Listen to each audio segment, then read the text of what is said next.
കാര്യം അറിയാൻ സംസാരിക്കുന്നത്. അവന്റെ പെങ്ങളെ ആരോ പേപ്പിച്ചു. ഞാൻ അറിയാത്ത കാര്യമാണ്. എന്നിട്ട് കള്ളടിച്ചിട്ട് എന്നെ കൊല്ലുമെന്ന് നാടുകളെ പറഞ്ഞു കിടന്നു. രാത്രി കടത്ത് കിടന്നപ്പം പുഴയിൽ വീണാണ്. കള്ളല്ലേ, നീന്താൻ പറ്റി കാണില്ല, മരിച്ചു. ഇതാണ് സത്യം.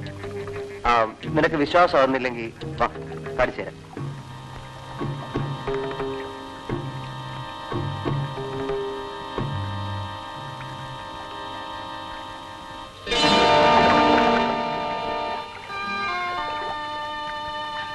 ഇപ്പൊ വിശ്വാസമായടാ.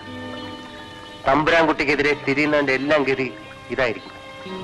ഈ നാട്ടിൽ നട്ടലുള്ള ഒരേ ഒരാണ് ഞാനേ ഉള്ളടാ, തമ്പുരാൻകുട്ടി. മനസ്സിലായോ? ഇനി നീ പൊയ്ക്കോ.